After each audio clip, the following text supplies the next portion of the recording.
직무에 빨리 복귀할 수 있도록 신속한 결정을 내려주신 사법부에 감사드립니다.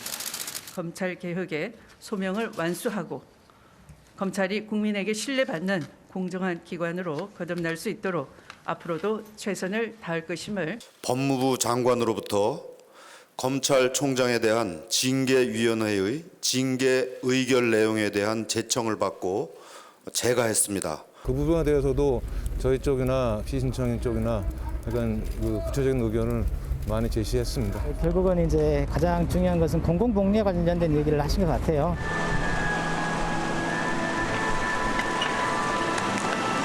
문재인 대통령은 검찰총장 직무 복귀와 관련 법원의 결정을 존중한다고 말했습니다. 문 대통령은 결과적으로 국민들께 불편과 혼란을 초래하게 된 것에 대해 인사권자로서 사과 말씀을 드린다고 했습니다. 예, 법원의 판결로 직무에 복귀한 윤석열 총장, 이번에는 탄핵을 시켜야 된다. 이런 얘기가 여당 내에서 나오고 있습니다. 한번 짚어보겠습니다. 세 분 패널 나오셨습니다. 박수현, 신성범 전 국회의원 그리고 정혁진 변호사 함께합니다. 어서 오십시오. 안녕하십니까. 네. 자, 박수현 의원께 먼저 좀 당내 분위기를 여쭤보고 싶은데 탄핵해야 되겠구만 이렇게 생각하는 의원들이 좀 많이 있습니까?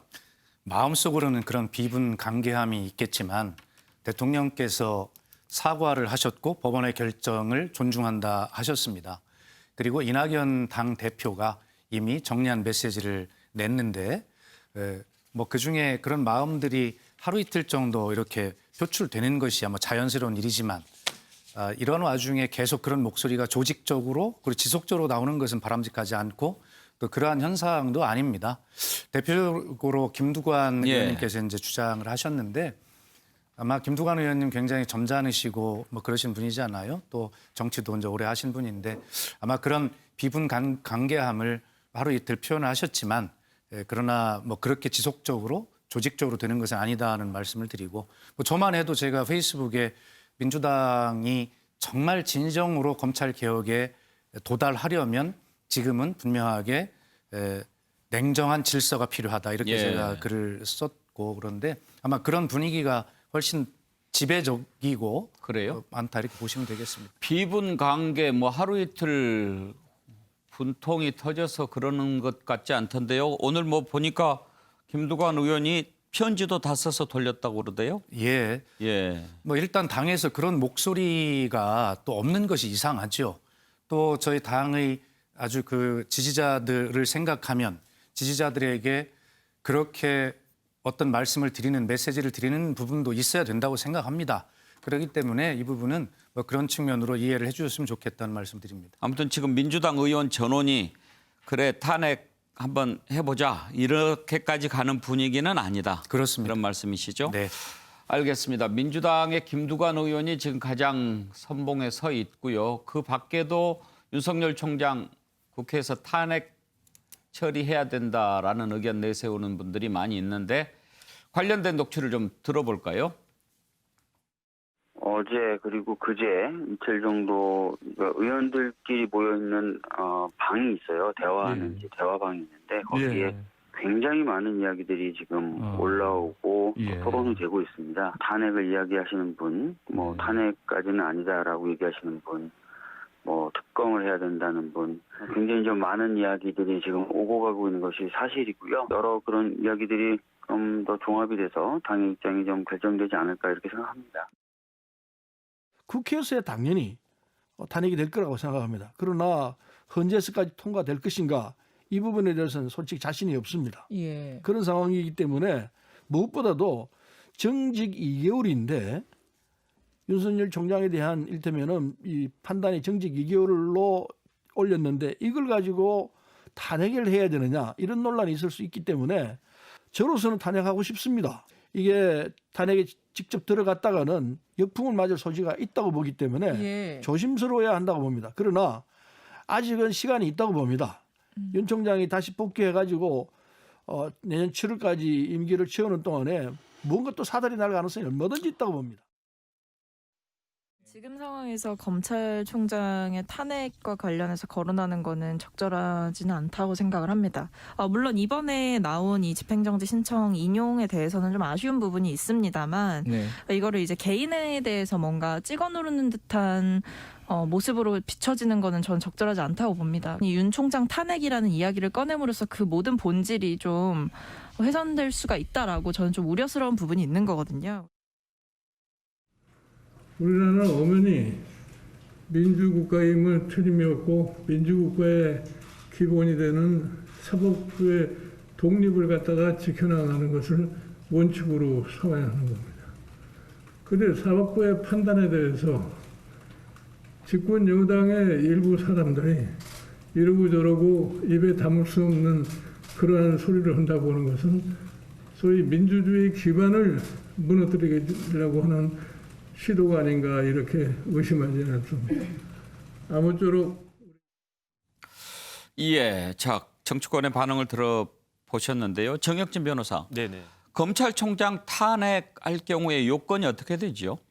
일단은 그 국회에서 예. 탄핵소추 의결을 갖다가 하고 그래서 의결이 되면은 그러면 헌법재판소에서 탄핵 결정을 하는 거죠. 예, 지금 제적의원 3분의 3분의 1이 발의할 수 있고 과반수 과반수로 찬성으로 의결. 검찰총장을 탄핵할 수 있는데 그러니까 지금 여당 입장에서는 충분히 의결은 할 수 있죠. 네네. 그런데 이제 그래도 어떠한 경우에 탄핵할 수 있다 뭐 이런 요건도 있을 거 아닙니까? 그거는 이제 뭉뚱그려 가지고 예. 법률이나 헌법에 위반한 예. 행위를 갖다가 하면 탄핵할 수 있다 이렇게 되어 있는데 그런데 제가 지난번에 말씀드렸듯이 이번 징계위원회의 정직 2개월 결정은 여당 입장에서 보면 최악의 결정이거든요. 왜 그러냐면은 헌법에 어떻게 되어 있냐면 65조에 탄핵 결정은 공직으로부터의 파면이다 이렇게 되어 있어요. 다시 말해서 탄핵은 파면이라고 하는 거죠. 그런데 검사징계법 자체에는 파면은 없고요.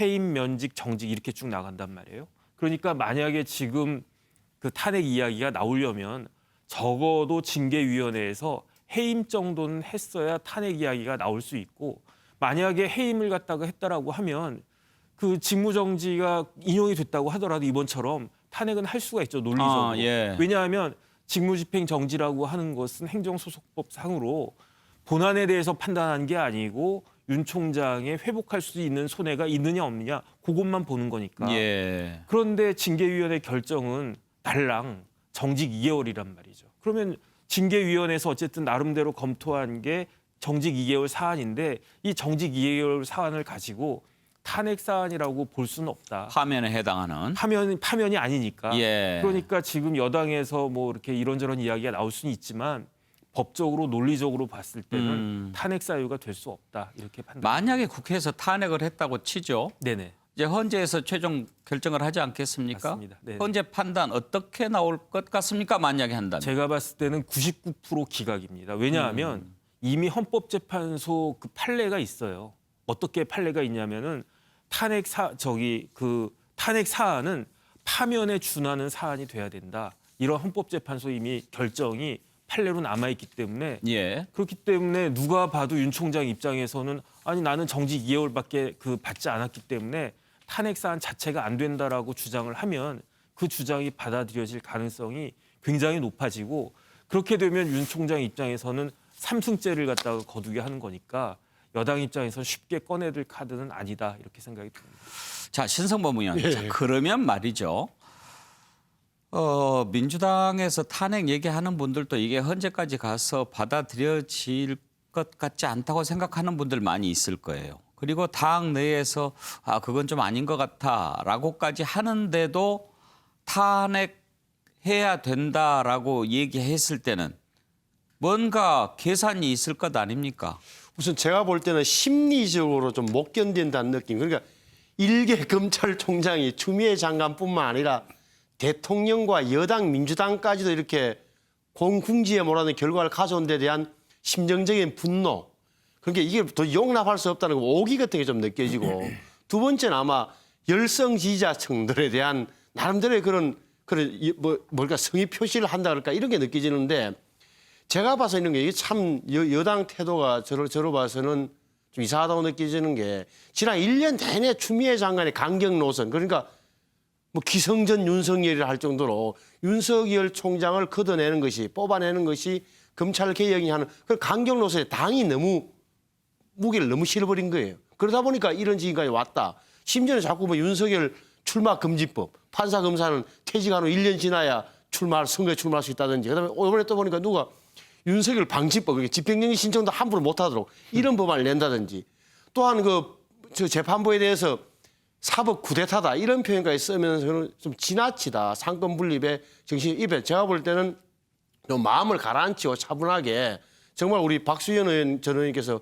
페이스북 지적을 언론에 봤습니다만 민생에 가야 되는 거예요. 부동산 문제, 그리고 지금 자영업자 대책, 그 백신 문제 이런 데 가는 게 여당이 할 태도지 이걸 사법부를 계속 물고 늘어지는 것. 이건 정말 올바르지 않다고 보는 거고 특히나 그 의식 근저에는 뭐가 있냐면 언론, 야당, 그리고 법조, 검찰에서 더 나갔어요. 검찰 플러스 법원. 그러니까 이게 완전히 이렇게 해서 삼각동맹, 카르텔을 맺어서 우리 여권을 공격하고 있다는 그 피해의식이랄까? 그렇게 해서 깔려있는 것에 저는 저로 봐서는 굉장히 안 좋은 시도라고 봐요. 피해의식의 발로다. 저는 그렇게 보는 거죠. 예.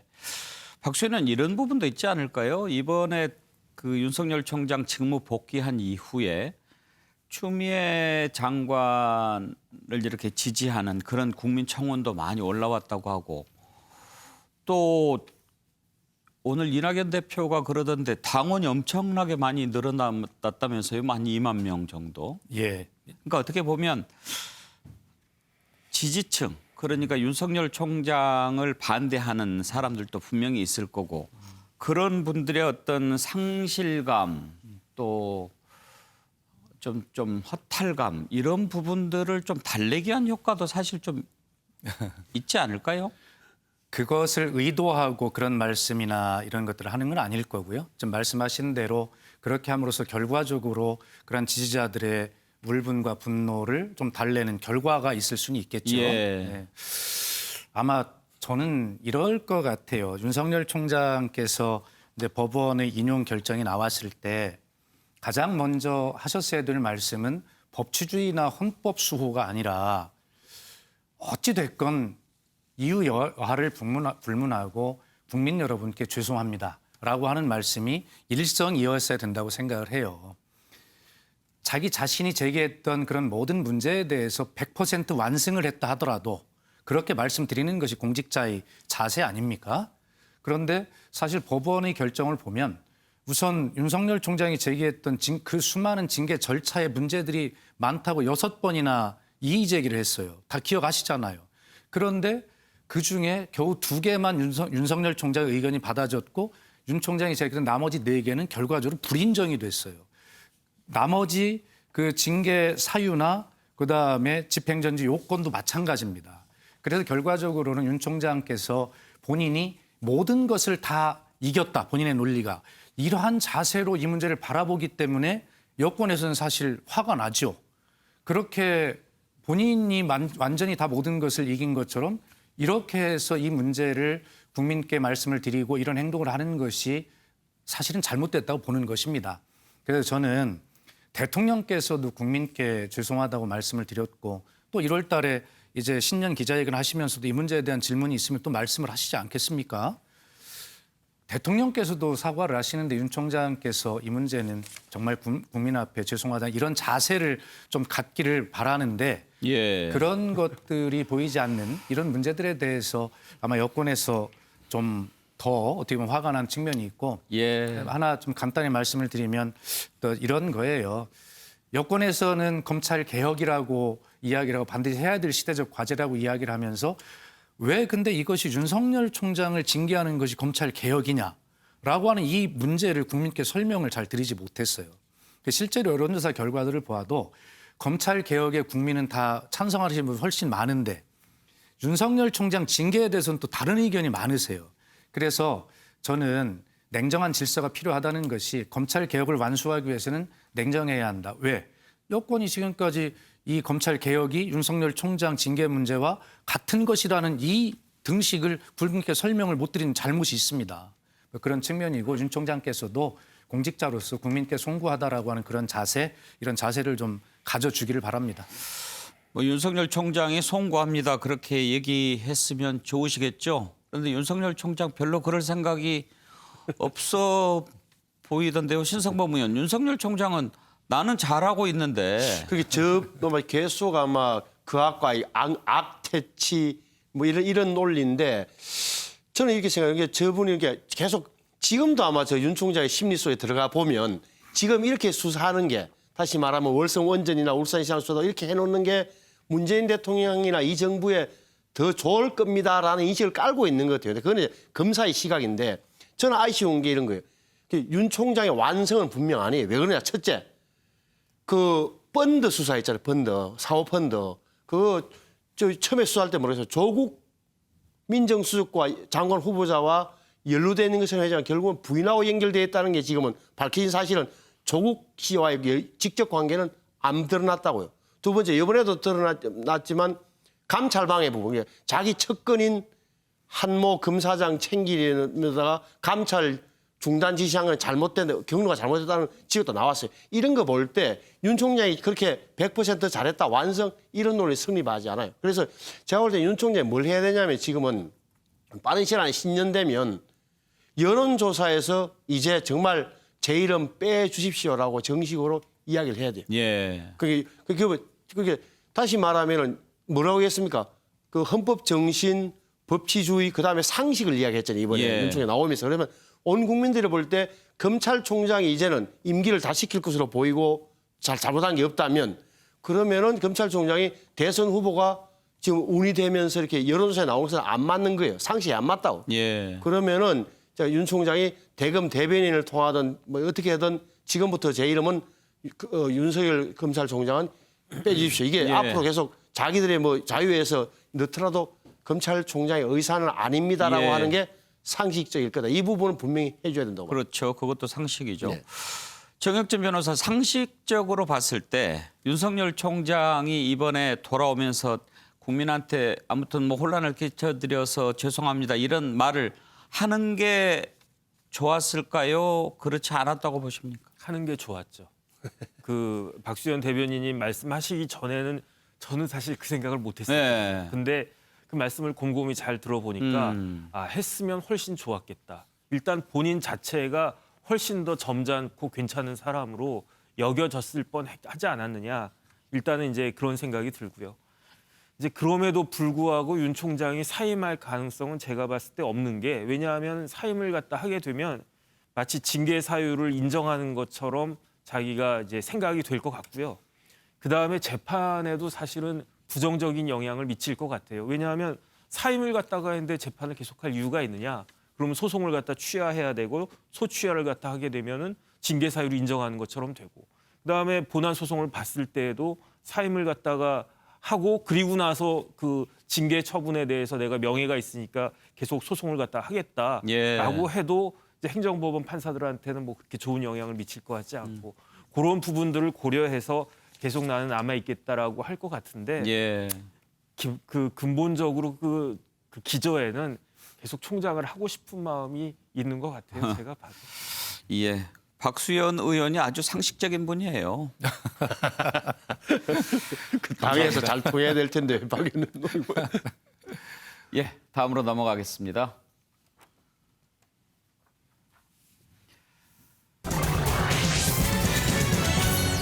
문재인 대통령이 이르면 내일 추미애 장관의 사표를 수리할 것이다. 이런 전망이 나오고 있습니다. 문재인 대통령 또다시 지지율이 사상 최저로 떨어졌는데요. 국면 전환 어떤 카드를 쓸 수 있을까요? 관련된 녹취들을 좀 들어보죠.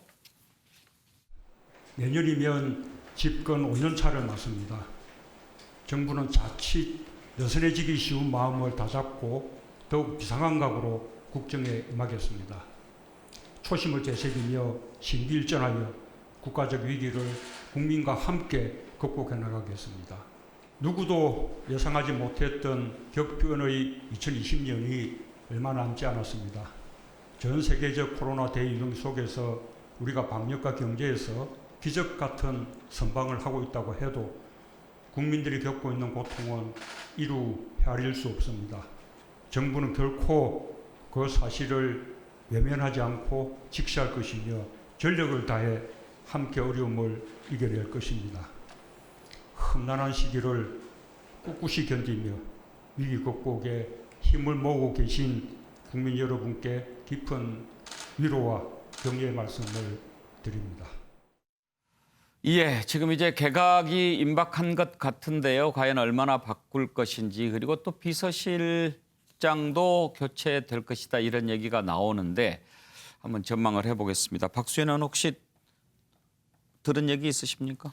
아니요, 뭐 저도 제가 뭐 들을 수가 없고, 제가 전화는 안 받았어요? 제가 받지 않았습니다.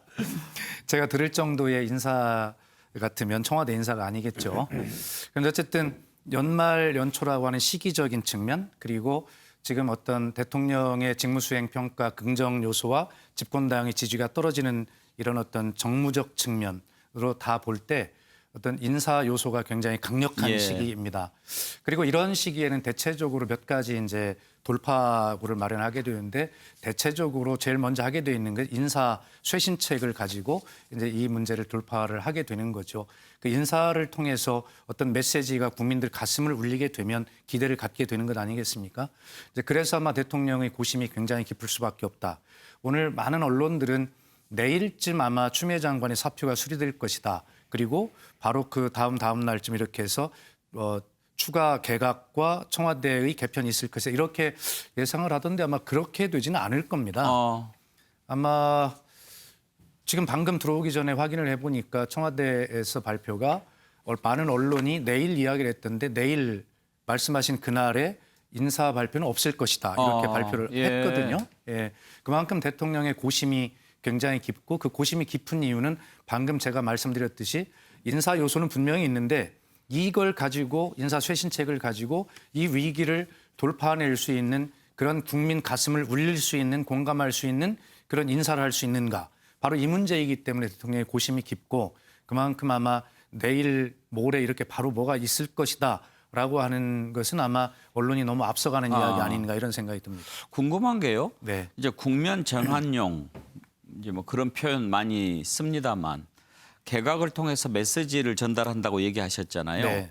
그럴 때는 좀 개각 폭이 크면 국민들한테 가는 메시지 효과가 더 크지 않겠습니까? 그렇습니다. 그러면 개각의 폭을 키우고 비서실도 다 한꺼번에 하고 이러면 더 효과가 클 것 같은데, 비서실하고 이 장관하고 막 같이 바꾸면 좀 힘든가요?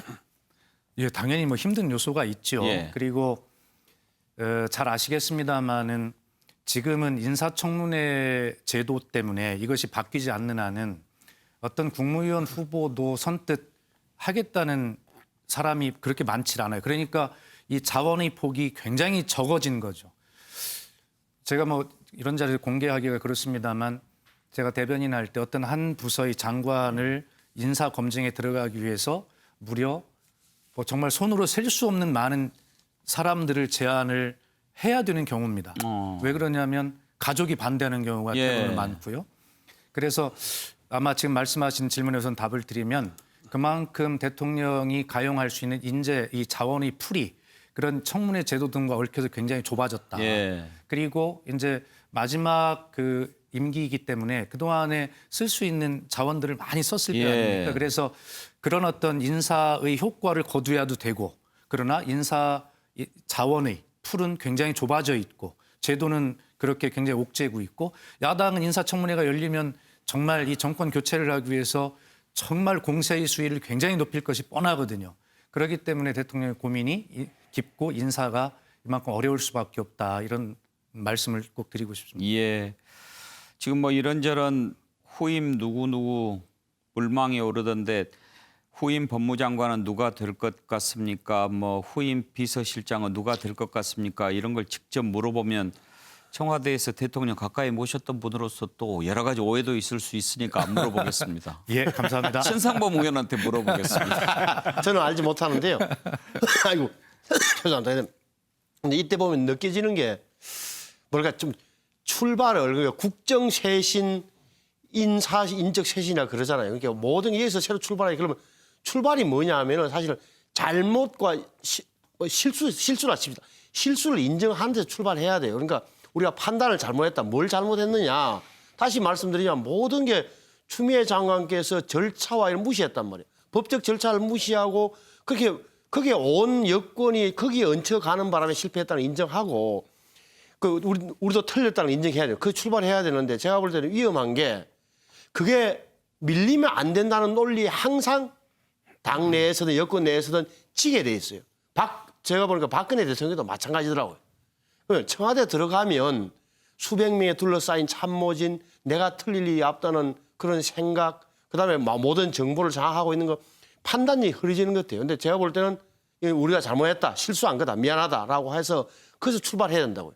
그러려면은 제가 볼 때는 많이 고쳐야 되는데 그러기에는 제가 변창흠 장관 오늘 임명하는 거라든지 이런 거 보니까 국정 기조를 안 바꿀 것 같다. 다시 말하면 부동산 정책도 그 기조로 갈 것 같고 여당에서 나오는 모든 판사 탄핵 이야기라든지 사법부 이런 계획이 나오는 거 봐서는 여기서 못 벗어날 것 같다는 그런 걱정 아닌 걱정이 들어요.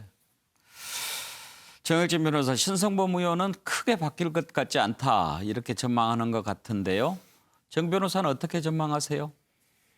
일단은 저는 제가 오늘 그걸 봤거든요. 2020년 10대 뉴스 쭉 봤는데 거기에 이제 눈에 띄는 게 두 가지가 있더라고요. 첫 번째가 검찰 개혁 관련해서 추윤 갈등, 그다음 두 번째가 이제 집값 상승 이런 이야기가 딱 나왔는데 그래서 저는 어떤 생각이 들었냐면 이번에 개각할 때 당연히 이제 추미애 장관도 그 교체가 되고 김현미 장관 교체가 됐고 그런데 어떤 생각이 들었냐면은 이게 우리나라 365일 2020년 동안에 있었던 일들 중에 그 많은 일들 중에 열 손가락 안에 드는 일이 돼 버렸는데 그렇다라고 한다면은 적어도 김현미 장관이나 추미애 장관보다 일반 국민들, 저희 같은 국민들이 느끼기에 훨씬 더 나은 사람이 지명이 되는 것이 맞지 않느냐.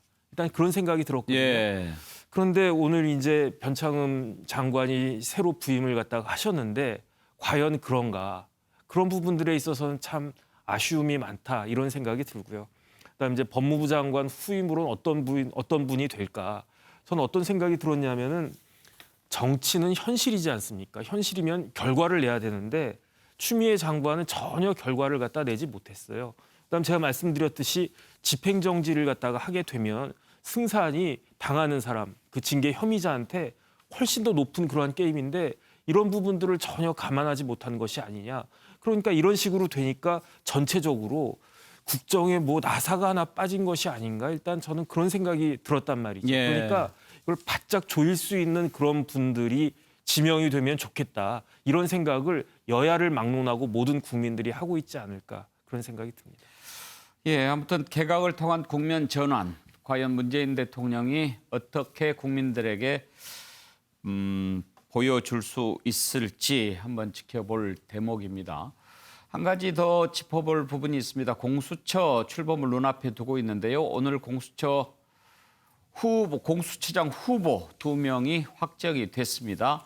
한 분은 판사 출신, 한 분은 검사 출신입니다.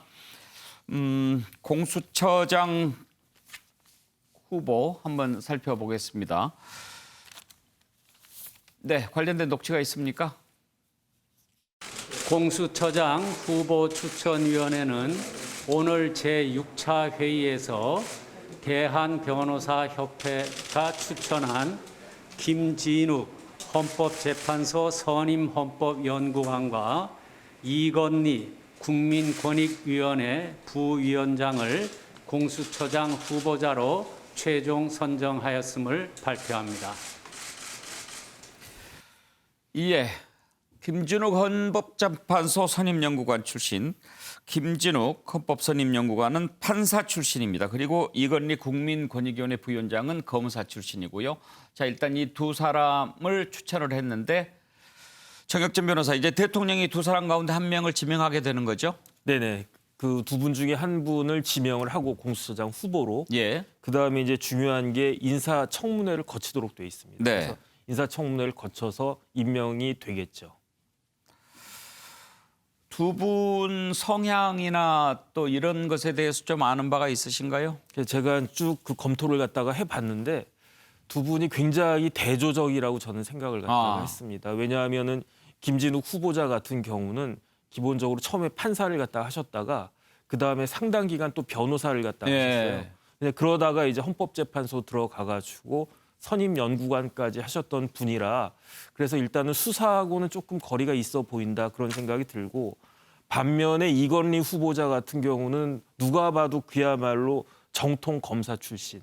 그래서 검사도 일찍 되고 뭐 이런저런 요직을 갖다가 많이 거쳐가지고 검사장을 봤더니 제가 3번을 갖다가 검사장 그 보직을 3번이나 하고 그리고 나서 잠깐 변호사 하다가 지금 국민권익위원회 부위원장 그 현직으로 계신 분이니까 아주 그 두 분의 성향이나 이제 경력이 굉장히 대조적이다 이런 생각이 들었습니다.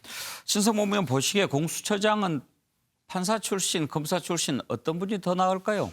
우선 아무래도 이게 고위공직자 범죄를 수사하는 수사기관이다 보니까 검사 출신이면 그나마 좀 나을 것 같은 생각이 드는데 제가 잘 모르는 분에서 말씀드리기 곤란합니다. 다만 느낌은 저 추미애 장관이 추천했던 분, 그 5표를 왜 지난번에 얻었던 김현정 변호사, 전현정 변호사인가, 그분은 빠졌다는 게 우리 눈에 띄고 그러니까 대한변협에서 추천한 2분이 됐다.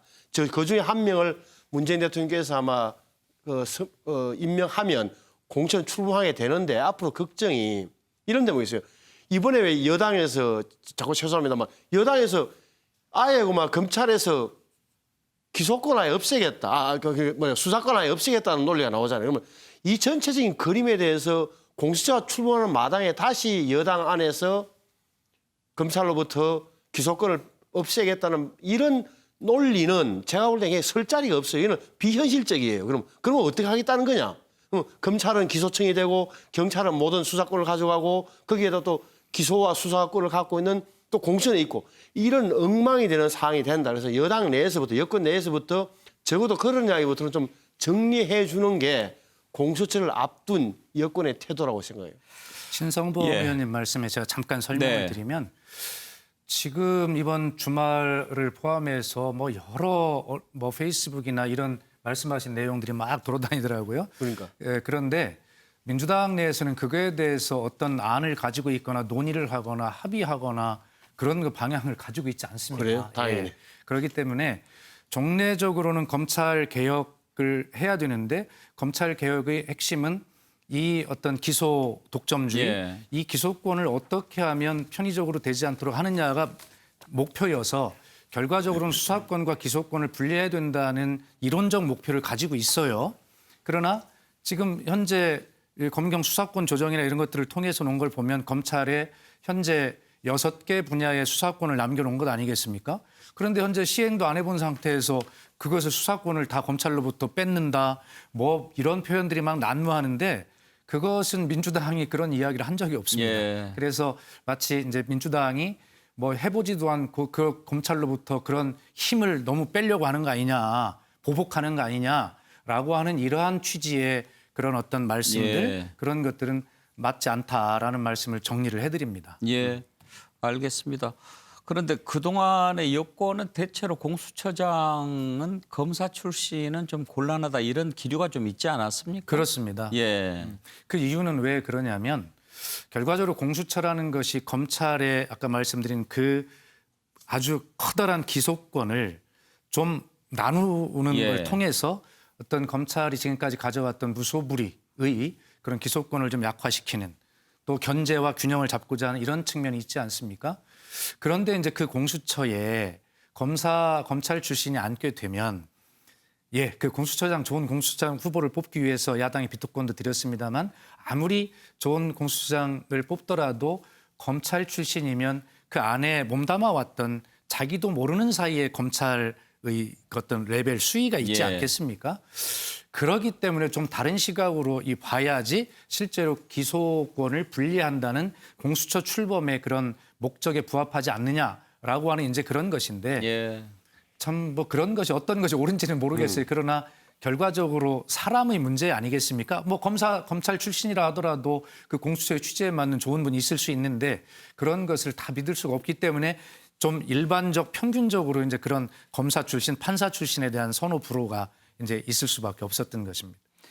이에 공수처장 후보 최종 후보 2명 선정했다 하는 것까지 짚어봤습니다. 다음으로 넘어가지요. 서울시장 보궐선거가 오늘로 꼭 100일 남았습니다. 일찌감치 출마를 선언한 안철수 대표. 국민의힘의 단일화를 압박하고 있는데요. 여권의 대응도 또 관심을 모으고 있습니다. 이 내용 한번 짚어보겠습니다. 관련된 녹취부터 들어보죠. 지난주 저는 서울시장 보궐선거 출마를 선언하면서 범야권 후보 단일화라는 승리 전략을 말씀드렸습니다. 그리고 당선되면 연립시정을 통해 야권의 유능함을 보여드리고 정권교체의 교두보를 만들겠다는 시정 운영의 기조와 각오도 말씀드렸습니다. 여러분들이 새로운 서울시정의 구체적인 정책 비전을 기대한다고 말씀하셨습니다. 이미 많은 것들을 다듬고 있고 앞으로 하나씩 말씀드릴 겁니다. 얼마 전 서울시 내부 사정을 잘 아는 분으로부터 소중한 충고의 말씀을 들었습니다.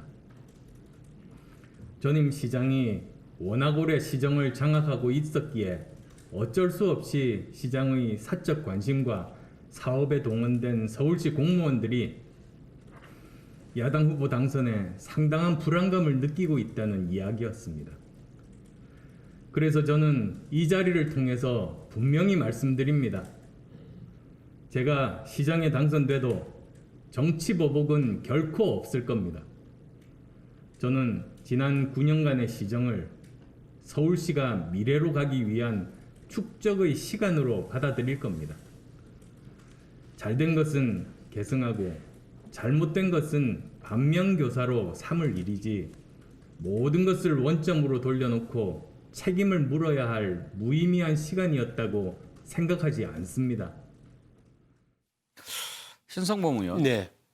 지금 안철수 대표가 지난번에 단일화 얘기한 뒤로 또 오늘 그 기자회견에서 얘기한 내용이 내가 시장에 당선돼도 보복하지 않겠다. 이건데 조금 앞서간 느낌이 들잖아요. 그런데 오늘 저 메시지를 던진 이유는 어디에 있다고 보십니까? 우선 지난번 출마 선언한 이후에 여러 여론조사 결과가 적어도 야권 안에서는 야권 내부에서는 뭐 이제 다 통틀었습니다만 뭐 여론조사 이 결과 1위로 나오는 데 대한 자신감도 있는 것 같고 그런 게 깔려 있는 것 같은데 지금 결국 아시는 대로 지금 범야권 후보 단일화라는 이야기를 했고 그 선제적으로 내놓은 거는 정말 잘한 거죠. 근데 문제는 국민의힘이 어떻게 할 거냐인데 지금 뭐 김종인 위원장이 계십니다만 결국 공천위원장은 공천관리위원장 정확한 명칭이 4.7 재보선 공천관리위원장은 정진석 의원이란 말이에요. 정진석 의원이 이제 공천위원들하고 상의를 해서 관리 규정을 경선 규정을 만들겠죠. 예. 지금까지 만든 것은 뭐냐면 경선준비위원회에서 일반 국민 80%, 당원 20%, 80대 20으로 만들어놨어요. 근데 제가 보기에는 이걸로는 안 되니까 아마 정진석 위원장이 들어서 100% 국민 여론조사 경선으로 관련 틀을 만드는 거고 그걸 근거로 해서 자 안철수 대표도 들어오시오, 뭐 검의원도 검찰위원도 들어오라 이렇게 구상을 하고 있는 게 아닌가라고 보여져요. 박수 의원은 보시기에 지금 저 발언도 단일화 과정에서 고지를 좀 선점하기 위한 그런 전략으로 보이지 않습니까? 당연히 그렇죠. 예. 누가 언뜻 보고 또 혹시 혹평을 한다면 아니 벌써 서울시장 다 된 것처럼 발언하네? 뭐 이런 정도의 발언 아니겠습니까? 다분히 전략적으로 이제 본인의 어떤 위치를 자리매김하고 선점하고자 하는 전략적 발언입니다. 근데 저는 이렇게 봐요. 결과적으로 이제 국민의힘과 단일화의 문제일 텐데 아마 내년 1월 한 달은 제가 판단하기는 문재인 정부의 가장 좀 지지율 하락의 원인인 그리고 선거의 이슈인 3가지. 첫째, 백신, 코로나 백신이죠. 두 번째, 부동산. 세 번째, 검찰 개혁을 둘러싼 추윤 갈등. 이 3가지가 사실은 굉장히 지지율 하락의 원인 아닙니까? 그러면 그중에 부동산 문제를 빼고는 백신 문제와 추윤 갈등, 검찰 개혁은 차분하게 정리가 될 거라고 봅니다. 그러면 이제 현재 범야권 후보 있으면 범여권 후보의 지지율이 굉장히 높이 치고 갈 가능성이 많다. 저는 그렇게 보거든요. 그렇게 된다면 단일화의 속도가 빨라질 겁니다. 살 길이 없으니까 당연히 해야죠. 그러나 제가 지금 말씀드린 바람대로 여권의 지지율이 그렇게 가지 않고 지지부진하다면 아마 굉장히 그 단일화의 갈등이 굉장히 오래 갈 겁니다. 저는 그렇게 보는데요. 아마 백신 문제와 이 코로나 문제, 그다음에 지금 말씀드린 대로 검찰 개혁의 차분한 국회의 시간으로 이동, 추윤 갈등에서 이런 부분들이 정리가 되면 민주당의 후보가 아마 지금 상태보다는 훨씬 더 부각하는 그러한 상황으로 갈 것이고 그것이 아마 야권의 단일화를 추동하는 하나의 추동력이 될 것이다 이렇게는 봅니다. 정혁진 변호사는 방금 전에 안철수 대표 발언 어떻게 들으셨어요? 일단 적절하지 않다라고 저는 생각을 했습니다. 왜냐하면 너무 앞서간다는 느낌, 그다음에 갑자기 생뚱맞은 느낌. 사실은 제가 저 발언을 정치 보복 안 하겠다? 처음에 표지만 봤거든요. 이제 인터넷 같은 거 보면 제목만 뜨잖아요. 그래서 제목만 딱 봤을 때 저게 무슨 이야기지 싶었는데 지금 이제 안철수 그 후보의 이야기를 쭉 들어보니까 아 이런 이야기구나 이렇게 됐거든요. 그러니까 별로 임팩트는 사실은 없었던 것 같고 그다음에 저는 어떤 생각이 드냐면 2016년 이래 야권은 4전 4패입니다. 그다음에 이제 내년 그 보궐선거는 비록 보궐선거지만 그렇기 때문에 국면을 바꿀 수 있다라고 볼 수 있는 선거이기 때문에 굉장히 중요한 선거인 거죠. 그렇기 때문에 지금 제가 봤을 때 야권에서는 자기 자신의 어떠한 정치적인 욕망 같은 것들을 드러내면 안 되고요. 내가 헌신하고 내가 봉사하고 내가 어떻게 해서든지 간에 국민들한테 답답함을 뚫어주겠다. 이런 이야기를 갖다가 해야지 너무 앞서 나가고 이렇게 높아 보이는 그러한 전략은 저는 적절하지 않다. 이런 이 부분 관련해서 짧게 한 말씀만 더 드려도 될까요? MBN이 정말 훌륭하다 생각을 하는 게 지금 이제 범야권 후보 지지도 그래프로 지금 금방 보셨잖아요. 범여권도 이렇게 봤고 그래서 따로 구분을 해서 범야권에서는 안철수 대표가 1위 이렇게 나오고 범여권에서는 뭐 이렇게 또 결과가 따로 나와요. 이렇게 딱 구분을 해서 보여줘야 되는데 어떤 언론들은 어떻게 나오냐면 서울시장 후보 적합도 해가 따로따로 조사한 거잖아요. 그런데 안철수 후보 1위, 박영선 후보 2위 이렇게처럼 저걸 섞어놔 버렸어요. 그래서 그렇게 언론이 그렇게 의도적으로 하면 안 된다. 범야권, 범여권 후보 분리해서 딱 이렇게 했으면 저 수치는 그대로 분리해서 MBN처럼 정확히 국민께 보여드려야 되는데 저걸 섞어가지고 마치 안철수 대표가 범여권 후보까지 다 합쳤는데도 1위 하는 것처럼 이렇게 국민께 혼란을 드릴 수 있는 여론조사 어떤 기사는 옳지 않다는 말씀을 좀 드리고 싶습니다. 저도 한 말씀만 더 드리겠습니다. MBN이 잘하는 게 한두 가지인가요?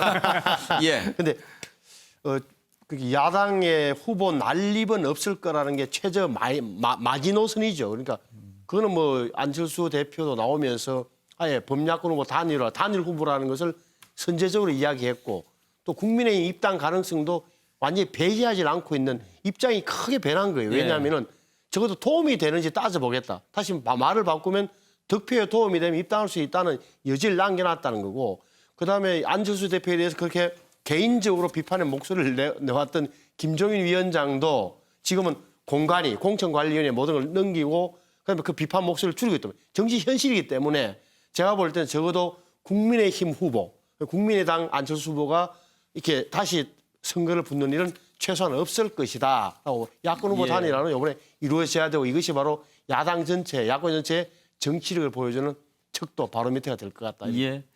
지금 서울시장 보궐선거 같은 경우에는 과연 야권 단일 후보 어떻게 만들어질 것인가 하는 것이 가장 큰 관심사고요. 여권에서는 과연 누가 대항마로 나올 것인가 하는 것이겠지요. 오늘 나경원 전 의원이 입장을 밝힌 게 있던데 한번 들어보실까요? 이 과정에서 제가 어떤 역할을 할 수 있을런지 좀 폭넓게 열어놓고 보고 있습니다. 제가 전체적으로 그 과정에서 제가 뭐 역할을 제가 직접 나서는 것도 있을 것이고요.